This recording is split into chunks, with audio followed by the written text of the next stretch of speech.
Welcome everyone to our webinar today on how to create and distribute simulations with Foreo Epicenter.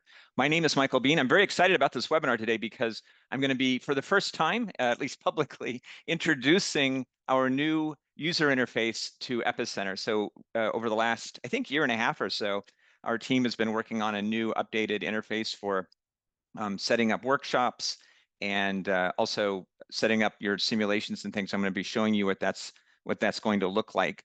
And I'll also be talking about the release of that new interface and the timing of that nearer to the end of the webinar. Our agenda today is to first talk about what is Foreo Epicenter, just give a little explanation of what the platform is about and how it works and how you might use it for both creating a simulation and for publishing a simulation. And then I'm going to show you an example of a finished simulation and kind of walk through what a complete simulation looks like. And the reason I'm doing that, I just want everyone to get a sense for, what are we building and why in advance of actually trying to put something together. Then we're going to very rapidly, because this webinar is only an hour long, we're going to create a simulation together. And I'm going to show you how to build a simulation. We're going to use Excel as our modeling language today because that's, I think, a fairly common one or familiar one to most people. So we use that, but there are other languages that are available. And then we'll talk a little bit about account access and how to set up classes, for example, or workshops, and how to publish simulations. And then, as I mentioned, we'll have next steps and questions at the end of the webinar today. Okay, let's start off. What is Foreo Epicenter? So Epicenter is a hosted service Foreo provides for hosting models. And the way that Foreo thinks about models is it's a set of logic, essentially. Like if you have a simulation or a game and you have some calculations that are going on to determine what happens as you play, that's the model. And that's separated from the interface. So we kind of talk about the interface and the models being distinct. And the combination of the model and the interface is what makes a simulation or a game. But in Epicenter as well, you can create interactive interfaces, and there's a wide variety of ways of doing it. Today, we're going to use the simplest method for building an interface. And you can share those simulations that are built on the web, and you can also share them on mobile. It's kind of built for that. And you can do a wide variety of things. Today, we're going to be really focusing on game-based simulations, meaning that users or players make decisions and they see the outcome or the consequences of those decisions in another round. But there are other kinds of simulations that get built here too, which I'm not going to address in detail today, but can be covered, like things like scenario planning sims, where you're using it as a way of kind of forecasting or viewing what the future might look like, instead of using it so it's more of a planning tool than a game-based tool. But today, we're going to focus primarily on game-based simulations. And as I mentioned, there's a separation between models and interfaces. And what we've done at Foreo is we've really focused on providing a platform that hosts different ways of building models. So you can kind of use the tools that you're most comfortable with in terms of building models. And we support a wide variety of different modeling languages. So here are some of the modeling not quite all of them, but most of the modeling languages we support. Some of these you're probably familiar with, and some of them you may not be familiar with. I'm going to say that the most popular language for building models in Epicenter is Excel. So most people, you will use Excel for building it. But there's a lot of other things that are quite popular as well. And kind of depending on what tool you use for building your model, you can do more or less sophisticated things with it. So a lot of people will build in Python, and Python allows you to do more elaborate things. We have, there's discrete event simulation libraries that work with Python, for example. There's also AI-based things that you can do with Python. So all those things can be embedded. And then, Foreo's origins as an organization come from a simulation methodology called system dynamics, and we're proud to be supporting a wide variety of different system dynamics languages at Foreo. These are commercial simulation packages like PowerSim, VenSim, Ventity, and Stella. Those are probably the four most popular ones. And all of them are supported on our platform. You can use models that way too, as well as other things. Foreo has its own language called SimLang. So there's a wide variety of different languages that are in the tool. All right, so and then there's interfaces that are built on top of Epicenter. When you're working in Epicenter, the platform is really built to support a couple of different use cases, or a couple of different types of authors, I suppose. One of them is, and this may be the case for most of you. I'm not 100% sure, but most of you may be individual authors. You say you don't have a team that you're working with. You're working independently, and you'd like to build an interface. This is sort of represented by this picture here of this person working by themselves. And maybe this person has an Excel model, for example, that they've worked on, and they want to create an interface and then make this available to, maybe this is a professor, right? A professor who wants to make this available to his students in his class. And so Epicenter supports this use case. It supports this kind of author that doesn't have HTML experience, doesn't have experience writing user interfaces, and doesn't have web design experience and things like that. It's just someone who has an idea for a simulation or a game and wants to, release it, make it available online.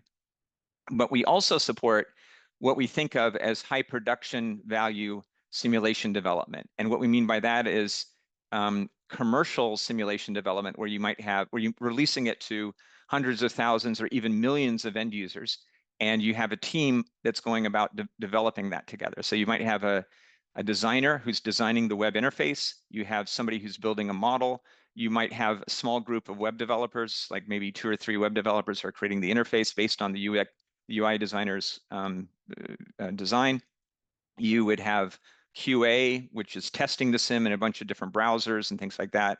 You'd probably also have subject matter experts. And because you have all those people involved, you'd probably have a project manager. So that's obviously a much more elaborate approach. And again, we also support this approach. And how do we do that? How do we support both this individual that's working by themselves and this group of experts that are kind of have different areas that they can work in? The main thing that we're doing with that is providing what we refer to as a stack of user interface technologies. And here you can see a little bit of what that stack looks like.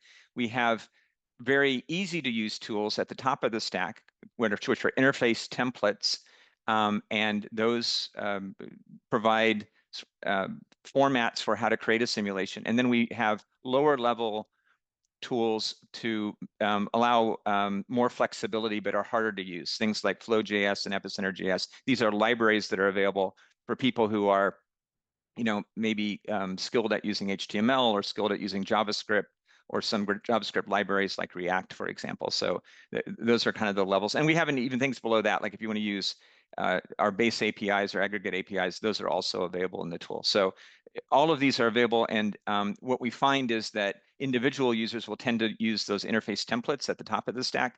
And then bigger teams will use Epicenter.js libraries or Flow.js libraries for building simulations. And by the way, what we also see are people who migrate. Like I think the success stories that we really like to talk about, that we're really, I think happy with at Forio, are people who start individually, and then, they build a simulation, they start to distribute it, provide subscriptions for it, and they're turning it into a commercial enterprise and publishing it.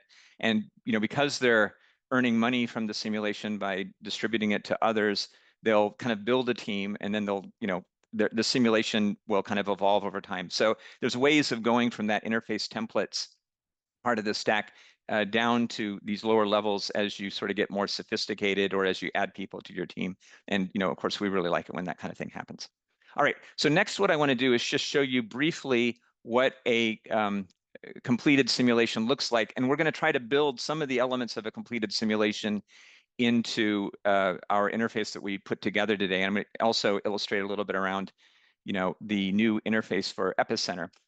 And what I thought I'd show today is this simulation that was developed by Emory Goizeta School of Business.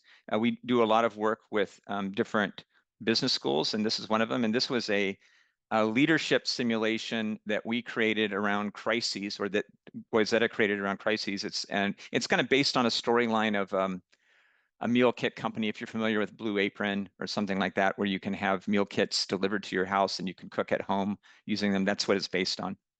And already you can see some of the features of Epicenter here. You have this login page. I'm going to log into a sample account. I'll go ahead and, do that now. And the simulation starts up here. And what you can see here is some breaking news. So we have a video that's available right off the bat, and there's something happening in the sim. We're in round 4. You can see this up here where I've started in the middle of the simulation, kind of illustrate that we're, into the future here. We'll play a few seconds of this just to give you a sense of what this is about. And I'll put the closed caption on. And we are back with our ongoing coverage of what people are now referring to as EasyGate. The up-and-coming direct-to-consumer food delivery service, Easy Meals, is dealing with yet another setback as claims are coming.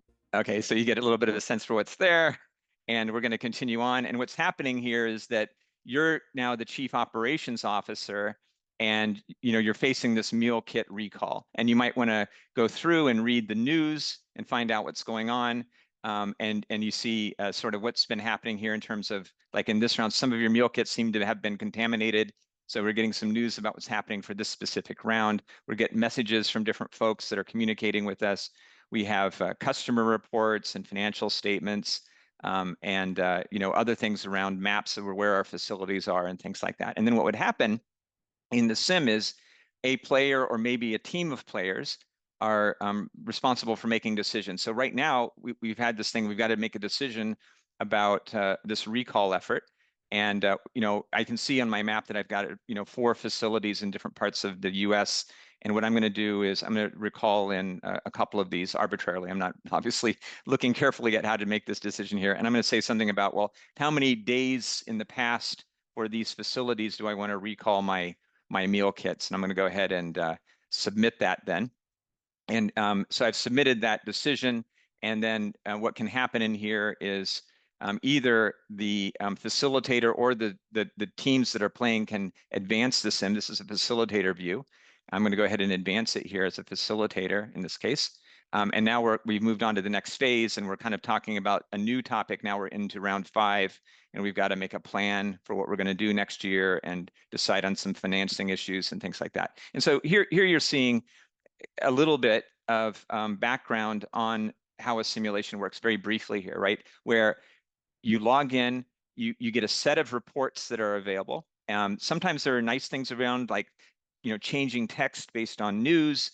You might have videos that are embedded around things that are happening within the simulation. And then you make decisions, and there's different ways of making decisions in here. You could be using a slider, you can type in numbers, etc. Someone submits those decisions, and maybe it automatically advances to the next round, or maybe facilitator advances it.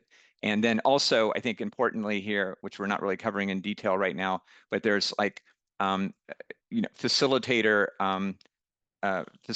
views of what the interface looks like. So let me just go over here to this one here. We could see reports that are available that kind of explain what happened in previous rounds and what decisions we made. So here we can see the decisions that one team made within the simulation, and what happened and what were the days that we spent on recall and things like that. So the facilitator view, when someone's running a workshop or a class, can see results for the entire class and for individual players or teams, depending on how that works.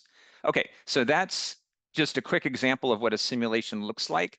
And let's talk a little bit about the back end of this.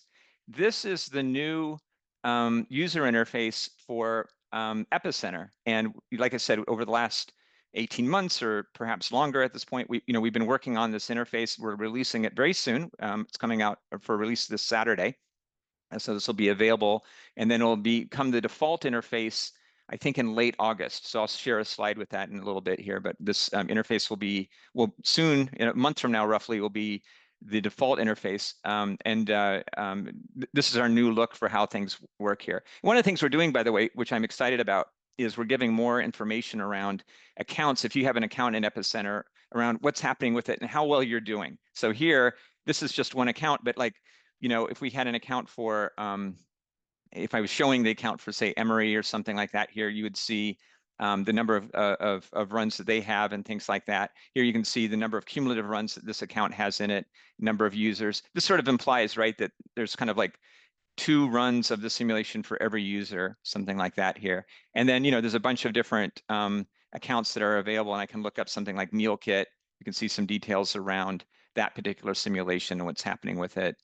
And this is just the beginning of what this interface looks like. So a changed view with new and better statistics regarding how the simulation is working, where you get a chance to kind of observe how your simulation is doing in terms of usage and things like that as things progress.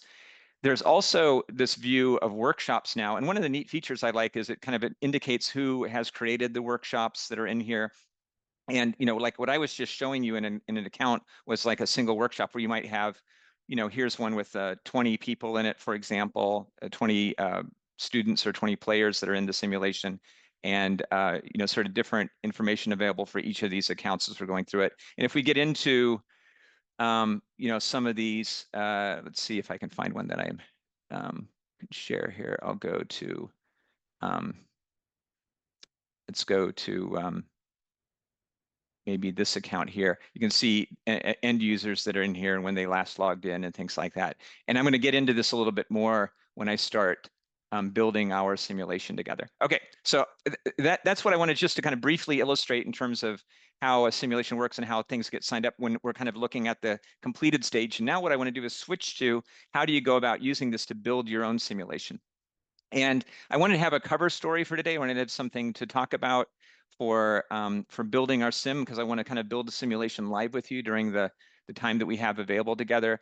And for sort of no good reason today, I thought I would use these Labubu dolls, which I actually don't know very much about other than they're kind of a toy fad right now, right? So, and probably most of us have heard of it, at least to kind of what's going on with these things right now. So we're going to build not a very realistic, but sort of simple simulation about how we're selling Labubus over time and maybe changing pricing and things like that.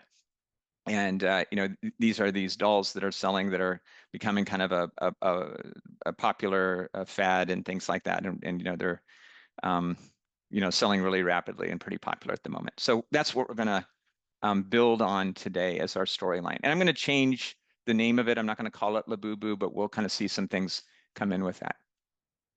Okay, great. So I'm going to go in here and I'm in an account now in Epicenter. And this is the account I'm going to be using for our building our project today. And you can see here, I'm at the organization home level. And this is the place where I can create new projects, which would be creating new simulation. I can also look at things like teams, who's on my team here. You can see a couple of people that are members of this team. I can also see users who are in here. There are currently no users in here. We'll see some coming in a little bit. And also settings for it. Like if I want to upload a picture of my organization, I can do so, that sort of thing. Okay, so the first step for building the sim in this account is to create a new project, which is the same as creating a new simulation. And I click in here and I'm going to go ahead and give it a name. And what I'm going to call my sim today is Bright Spark. So it's going to be Bright Spark is kind of the name of this company. It's kind of like Labubu, I suppose. And you can see the project ID is going to be here. What we can see is there's a URL that it's creating for the simulation. It's going to be available. And then we see different project access levels.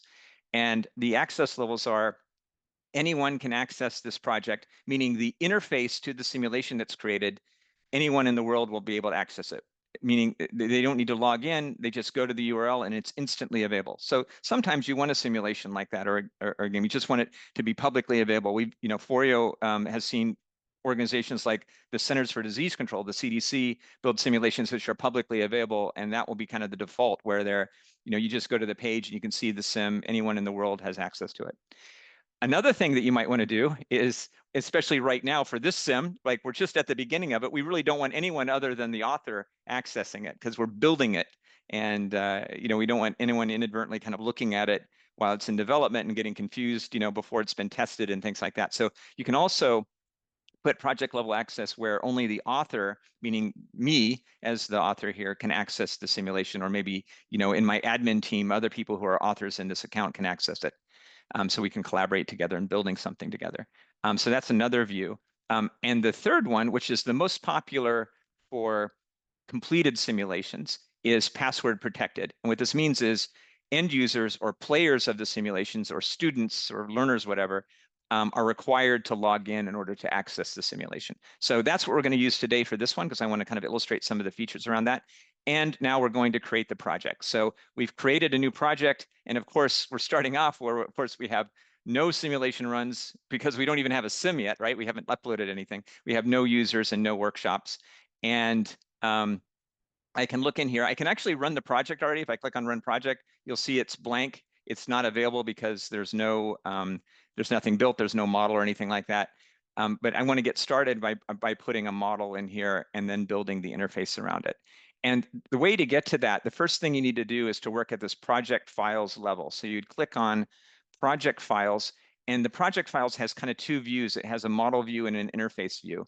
And we're going to start at the model view. And in general, especially for new projects, what we recommend is that you start by building the model. Like, have that logic together in whatever tool you choose to do before going to building the interface. You want the model first, and the model kind of drives the design of the interface typically. So in this case, we're going to do that as well. And what I've done today to kind of keep things moving is I put together a sample model for our Labubu, or what did I call it? Bright Spark Collectibles company. And I'm just going to use this simple template to quickly illustrate how something like this is going to get built. And what you see here is we're going to have time. It's going to start a year ago, and then it will be in 2025, and we'll just go a few years in, and we'll have some things happen in this simulation. We're going to have a separation between price decision and reported price, and this is typical in games where what you want to do is make a decision in 1 year, and then in the next year that decision is implemented. So it doesn't implement in the current round, because you don't want, as you change price, you don't want them to instantly update. You want it to update after you press advance. And so you want it to affect the next round. And the way we do that is we separate the reported price from the price decision. So what you can see here is, and let me build this out a little bit more here. So what I'm going to do is I'm going to say for next rounds, I'm going to have price decision be equal to previous rounds here, right? Like that. And so that's going to be how this works. And then for reported price, what I want to do is I want to show the price decision from the previous round, right? So if you think about these as columns, they're going to be selectively revealed as we go through the sim. I'm going to show the reported price in the next year from the decision from the previous year. All right. So what that means is if I go in here and I say, in 2024, I change my price from $30 down to 25, what you'll see is the reported price is now reduced the next year. It's not reduced in the current year. It's a year later. I'm going to keep this at 30 for now for our beginning state. And then sales, if you look at the sales calculation here, what it's doing is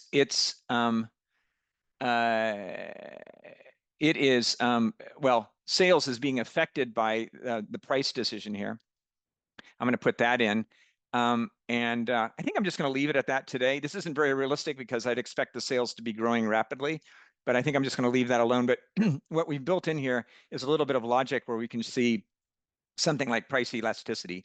And so, like, for example, here, if I reduce my price, I would expect my sales to go up, right? That's kind of typical. If sales go down, or pardon me, if price goes down, sales go up. So if I do that here, you can see a slight increase in my sales, and vice versa too. If my price goes up, I would expect sales to be lower than the starting point. If I do that here, I'm going to go from $30 to $40.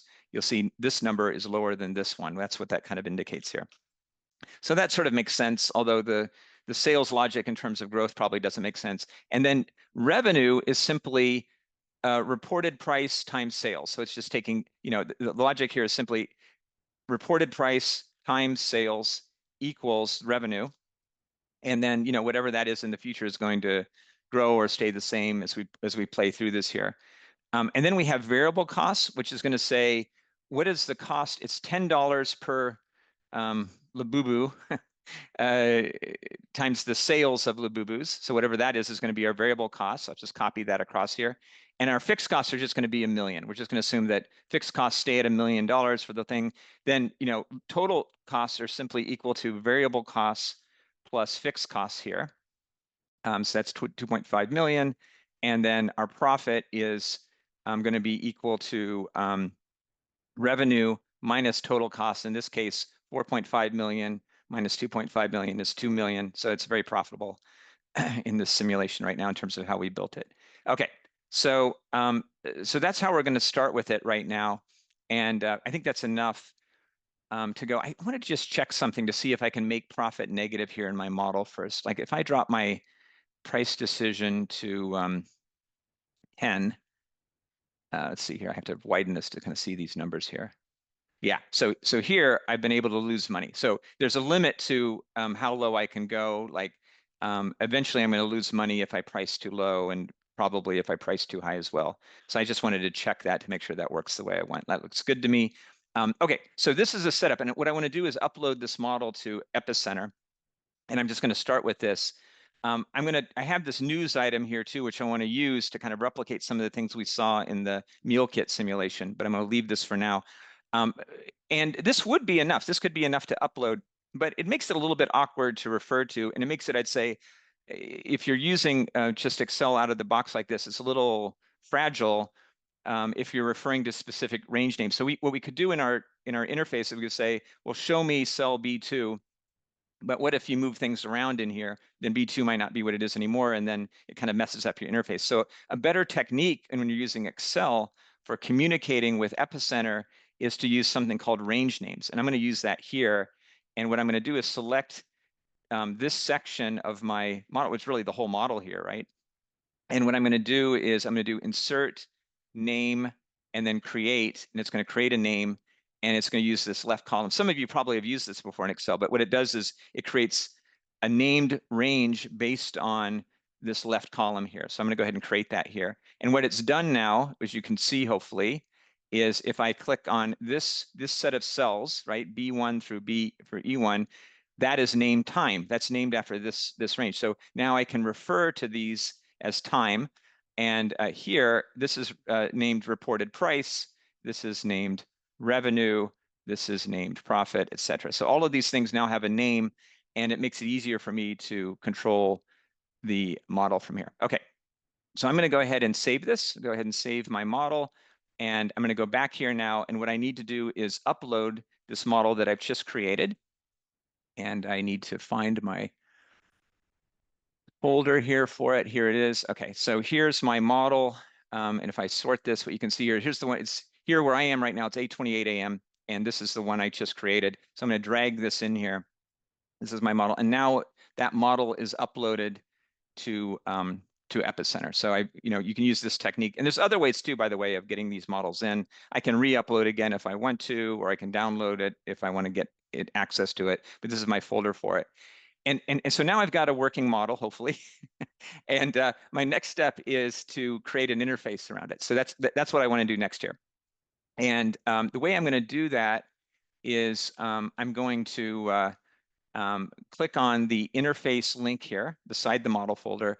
And what I have is a blank or empty interface file folder. And I could, if I wanted to, if I was an expert, which I'm not, if I was an expert at HTML, I could go in here and build up HTML files from here by hand, or use some kinds of tools that are available for people who use JavaScript and stuff to upload stuff here. And there's, again, other ways of uploading things as well. So I could do that, but I'm not good enough to do that right now. I'm not an expert. I'm more like the guy who's sitting by himself, right? So what I'm going to do instead, I'm going to click on this button on the right here, which says Open Interface Builder. And this is the top of that stack that I was sharing a moment ago. Just let me go back to that quickly here.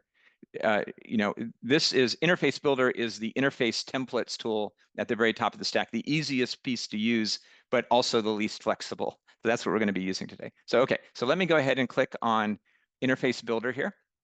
And what Interface Builder does is it analyzes the model that's been uploaded, and it tries to determine what kind of sim or game are you trying to build. And here, based on this model that I just uploaded here, this model here, it's giving me 4 options for building it. I could do a single player turn-by-turn based game based on this, and that sort of makes sense, right? Because I've got these rounds that I could progress through and make that all work. I could maybe, I think this would be very difficult, but I could maybe do a multiplayer simulation. There's not a lot of, the reason I think it's difficult is there's not enough information here to have 2 people kind of control things or more. But it's not impossible to imagine this being a multiplayer game. I could also do a run comparison, which is more of a simulation where we're using it for forecasting or for scenario planning. And because it's an Excel spreadsheet, I can just do a simple calculator. What I'm going to do today is the first one. I'm going to do turn-by-turn based simulation. I'm going to click on it. And what you can see is it now is creating a user interface tool for me where I can start to lay in some things. And it's assuming a bunch of things around what I want to build, which makes it easy for me, but also, as I said, a little bit less flexible. So I've got an introductory, because I'm building a sim that is going to be a single player turn-based game. I'm going to probably have an introduction page where I introduce what's going on. I could have a dashboard where I kind of show results from my simulation, which isn't built out yet, of course. I could have one or more reports. I could have many reports in here. I have decisions. And there's a bunch of other pages I could add as well. In the template tool, I have this ability to add a bunch of different designs and things like that if I wanted to. You could imagine this being the video that we saw earlier with something that gets triggered based on what happens in the sim, that sort of thing, right? So those are all options in here. But for now, I'm just going to use these kind of predetermined ones, or at least some of them, for my example. And what I'm going to do here is start with the header footer. I'm going to name my my simulation.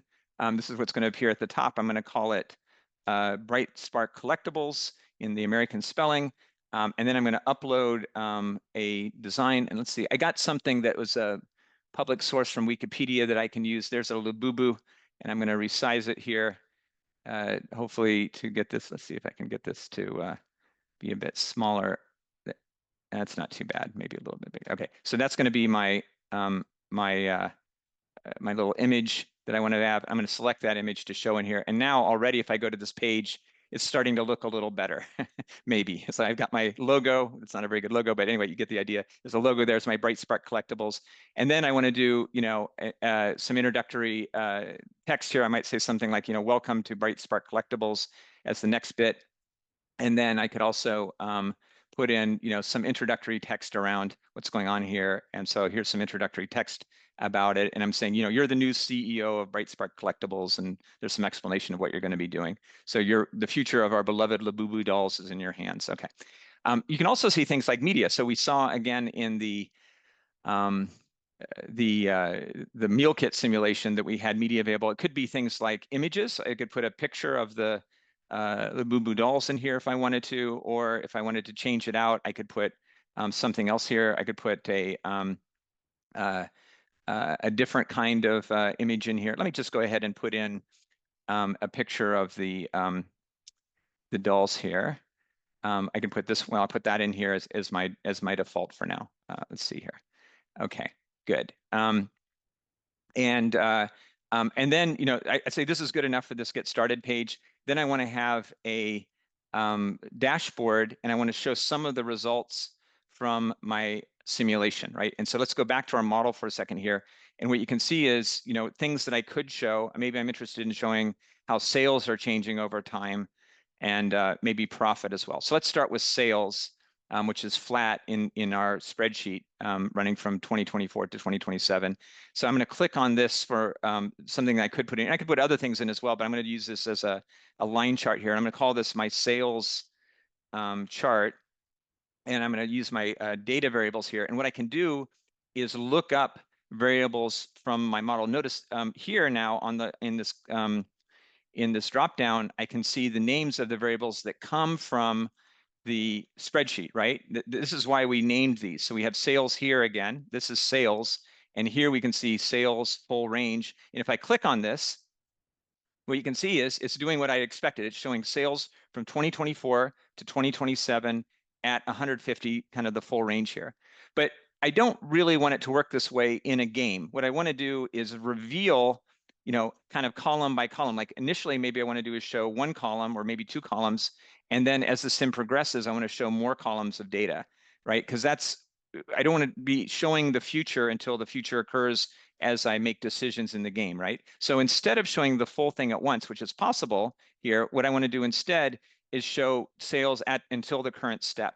And so what you can see now is what it's doing is it's just showing the first round. So it's advanced once I get a little bit of history about what's going on with sales, and that's it. And then the other thing I'm going to do in terms of a chart is maybe show profitability. So I'm going to show profit here, and I'm going to put in profit, and I can look that up here until the current step. And there's our profit. The formatting of this is a little bit off, so I want to improve on that a little bit. You can see here it has 2 million twice, and that's because the precision isn't good enough. And what I can do is change the number format. This is using something called short format, meaning it's putting the M in for millions and the K in for thousands, which I like in this case. But what I want to do is add an extra decimal of precision in here to make it a little bit more precise. I'm going to do S 0.0 as my precision, and you can see now it's updated and it reads a little bit better, right? We can see 1.6 and 2. I like this better, so I'm going to keep it this way. That's going to be enough for today for kind of showing a little bit of thing. I'm not going to put it in a report right now, but in order for it to be a game or a sim versus just a report, I need to be able to make a decision. I need to somehow influence the outcome based on something that I did in the game. And in the model that we put together, that is price. So what I can do in this sim is I can experiment with price and change it, and that's going to have an impact. So that's what I want to do here. So I'm going to click on the decision type, and I'll do sliders here. And let me go back and look at this. I have my price decision as my variable. So I'm going to call this doll price, I suppose. And I'm going to pick a variable here. And the variable I'm going to choose is the price decision variable. And you can see there's the 30, right? That's the 30 from here that I'm pulling, which is what I want. And it's also a slider, kind of like we saw in the meal kit sim. And I can format this if I want. If I want to do this in US dollars, I can do it, but I could also do it in other currencies. If I want to do euros or pounds or what have you. And also maybe I want to limit the range of the input. Like one of the things I don't want is for people to mess me up and put in negative prices, right? So that's not possible. I don't want to be giving stuff away. So I'm going to say the minimum price for these dolls is going to be $1, which is quite low, and say the maximum price here, I'm going to put in a super high price of 200, and the precision of the price is going to be 1. So I can move it incrementally from $1 to 200 in $1 increments, which is good enough here. Okay, so that's what I'm going to do here, and then you can see some other things here. I can reset the sim. I can simulate, and what this is doing is it's setting up operations for these buttons, which I can change if I choose to. So what this is doing is it's going to step the model forward 1 round or 1 year, as we've set it up right now, and it's going to save the results, and then it's going to navigate back to the dashboard. So those 3 things will happen every time I push this button. If I want to, I could change it. I could say, advance 1 year is the name here, which is maybe more precise for the sim we're building today. Okay, so that's good enough. I'm going to go ahead and save this now. And now we have a working version of the sim. If I go back here now, as before when we clicked on Run Project, we couldn't see there was nothing in the user interface. Now we will be able to see that. So if I click in here, I see Bright Spark Collectibles running here with the introduction that we created. I see the dashboard, and here we are with the dashboard in terms of results. I can go in now and make a decision. You can see it starts at $30. And what I'm going to do is slightly drop the price of this, because in my expectation in this model is what happens is when I drop the price, that it's going to increase my sales. And I don't know what it will do to profitability, but we'll see. And sure enough, sales have gone up, but that actually was ineffective. That dropped our profitability, right? And so, what I could do in my next round, if I wanted to, was say, well, that didn't seem to work. I'm going to increase my price to, I don't know, 56 or something. And I don't know if that's going to improve. Actually, that improved. It dropped my sales a lot, but because of the elasticity of sales, it improved my profitability. So that was, depending on what you're going for, this might might not be a good decision. And now I'm kind of at the end, and if I want to, I can now reset the simulation and start over, and I'm back at the beginning for rerunning it. So very quickly here, in just a few minutes, we've been able to build an interface. What I want to show you next quickly here is the news. So we saw the news in that previous simulation as well. And I want to just quickly go back to the model here. And what I'm going to do is have in this next round, which is in 2026, the first round is going to say, welcome to the sim, please make your decision. In the next round, I'm going to have it say some bad news and good news, depending on profitability. And so the way I'm going to do that is here, I'm going to write some bad news. And so this is, if you're unprofitable, you get the bad news, which says, Bright Spark Collectibles, once a darling of the designer toy scene, has found itself in the red.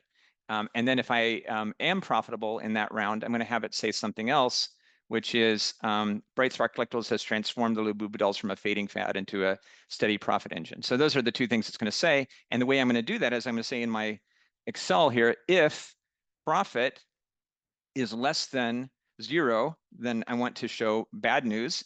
Otherwise, I'm going to show good news. It's not precise because there's a sort of edge case where I have 0 profitability, and it's not necessarily a steady profit engine if it's 0, but good enough for what we're doing right now. And then I'm going to say, here I'll say the game is over. So, because that's the last round of the game. So we have these kind of 3 statements. The game is over. Let me say that in here. All right, so that's it. And so now we have the news in here. Let me go ahead and save this again. And by the way, this is kind of a common process for building sims. You kind of iterate this way, build stuff, test it, and go from there. So here I'm going back to my Excel model that I uploaded here. I want to go to the model that I just changed, which is now at 841. I'm going to drag this in. It's going to update that model and replace the one that already exists. So the new one has now been uploaded and replaced it.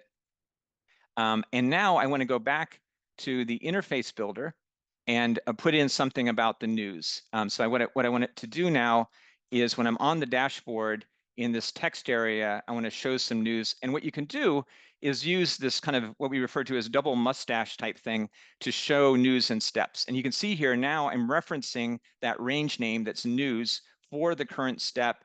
And because we're in 2025, it's showing welcome to the simulation. Please make your decision. If I go back to my Excel spreadsheet, you can see that is this cell. So we're in 2025 and it's going to show this. And hopefully in future years, it's going to show this depending on what happens. So that looks good to me. I'm going to go ahead and save that again. And I'm going to go back to my sim. And to get all that new stuff working in here, what I can do is go to reset. And that should kind of pull in the new model that I have. So I'm going to go ahead and do that here. So I hit reset. If I go to dashboard, now you can see that news appear here, which is nice. And I'm going to go in here. I'm going to intentionally in this game lose money. And I think what I said was if I bring it to $10, I'll lose money. I'll be unprofitable and I'll get the bad news. So let me go ahead and do that now.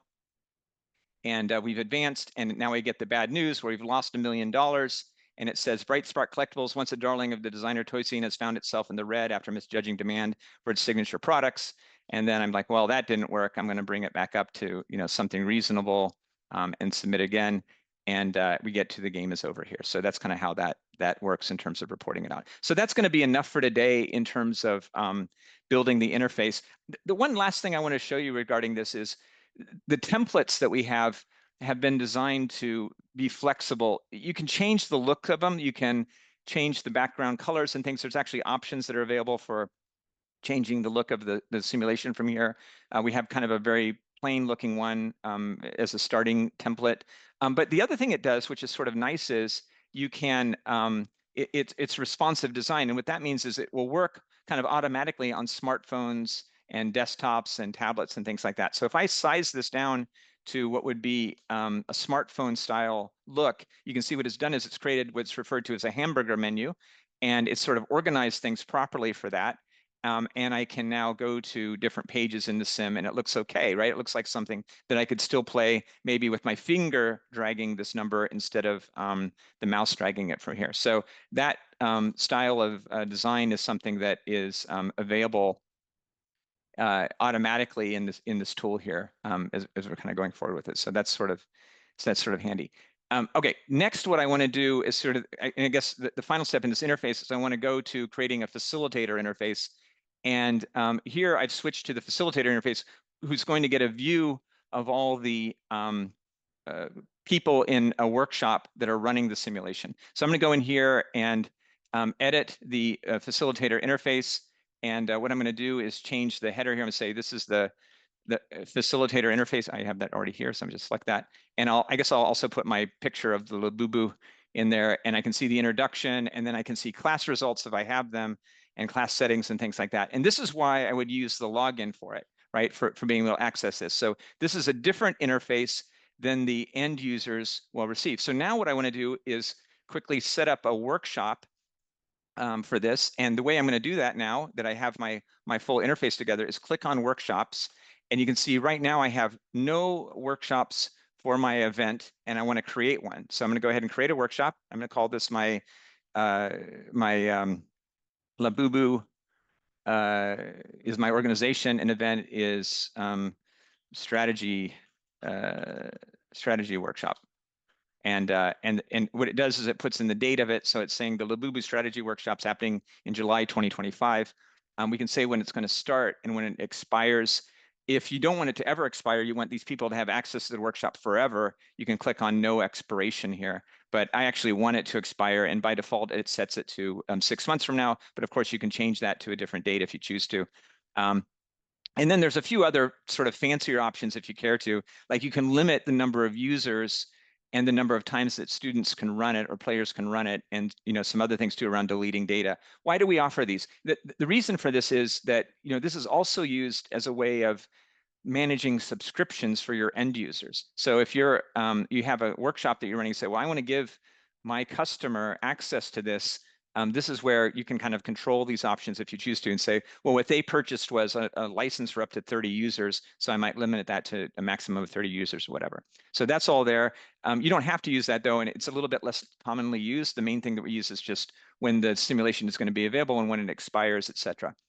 One other thing that's worth mentioning is that this expiration date is also a good way to kind of control demos. Like sometimes what you want to do is say to a customer, well, I want to give you access so you can play with the simulation, but I want to limit it because I don't want you to have access forever. So I'm going to set up a demo account, and that account's going to be available for the next week or the next month or the next day or whatever you want to choose.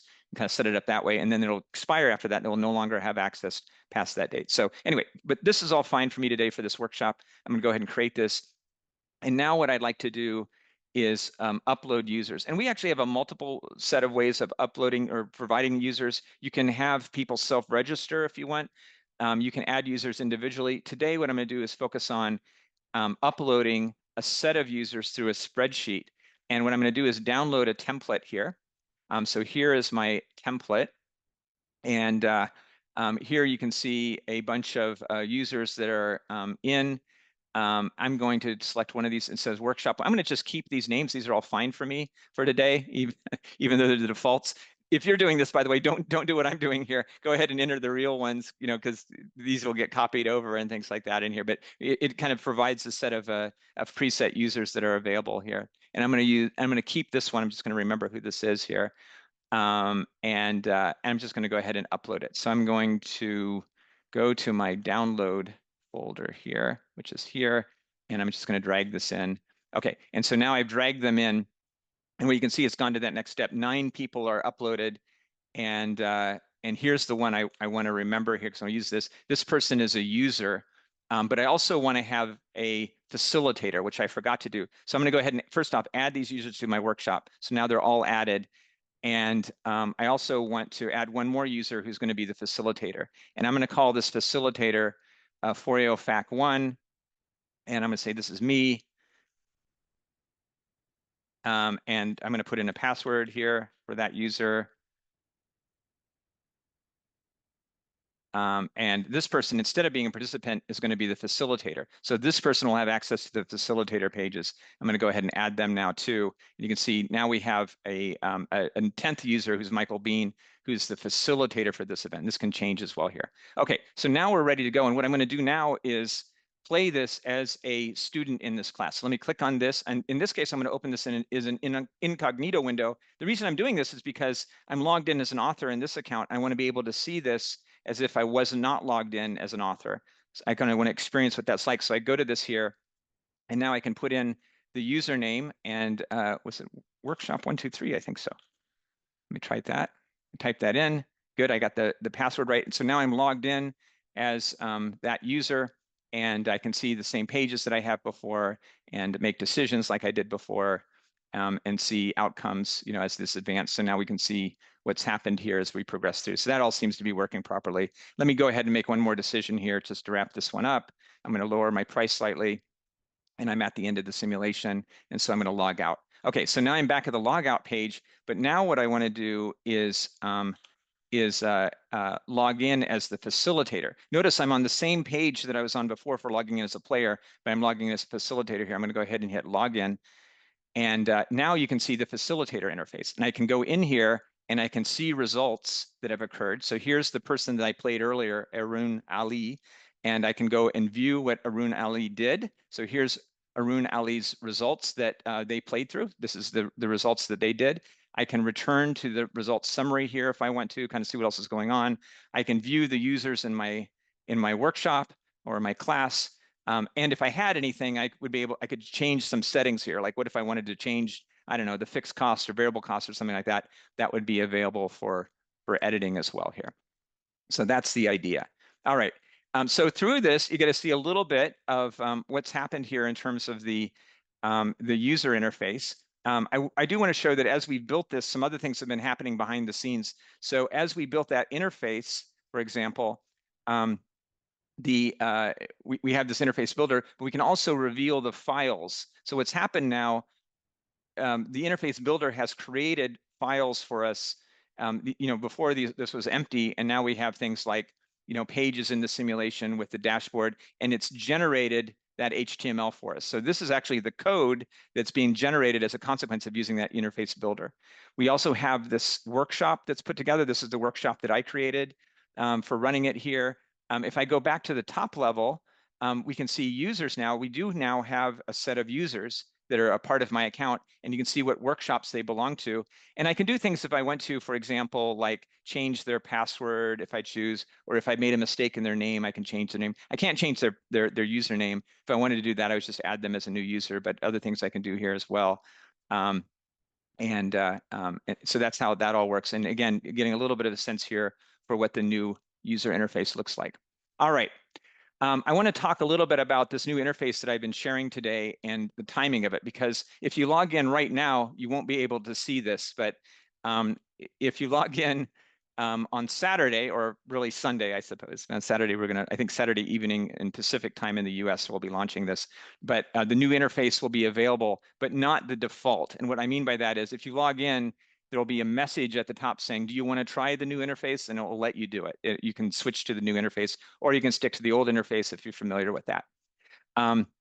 Then roughly a month from now, we're going to switch that. So a month from, roughly today, I guess, we will have the new interface, this one I've been sharing today, as the default interface. However, if you're uncomfortable with that, if you still want to use the old interface, you can do so.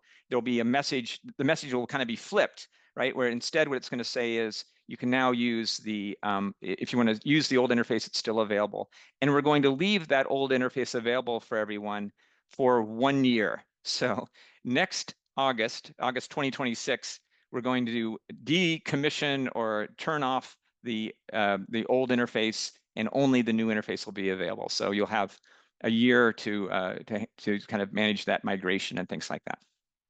All right, if you haven't built a simulation before, I want to point you to some resources that are available for doing so. There are resources available online. There's a support forum. There's an online reference guide, and there are webinars like this available. I just want to show you what that looks like. This is our online reference guide, and so you can get to that from within Epicenter. And if I type in here something like Excel, if I'm interested in sort of how does Excel work, it's going to give me an explanation of this. I can also look at different ways to write models. Here's Excel, here's Python, et cetera, if I want to experiment with different tools for building models. And also available is a forum for discussing how the simulation, if you have questions around how this all works, so you can click into this and you can see different explanations. Like here's somebody's asking a question around some URL, or I guess this person at the top here is asking about some problems with using APIs in Python. So they had some issues around using APIs in Python, and then my colleague Will Glass has responded to that. So that's how that works. So I think those are good resources as well for building this out. And another thing that we're going to provide you after this webinar is over is a link to this sample model that I built today, for what it's worth. I mean, again, it's not a very sophisticated model, but it's also nice not to have to create something from scratch. And if you want to kind of start to play with this, we'll give you a link where you can download a copy of the model that we've been using today. All right, that brings us right up to the end of our webinar. We have just a few minutes left. That is all the time I have today. Thank you, everyone, for meeting with me. And I said we're going to follow up with some information, both a link to this webinar if you want to review it or share it with your colleagues. If your question didn't get answered, we'll also respond to your questions by email later. Thanks again. Bye-bye, everyone.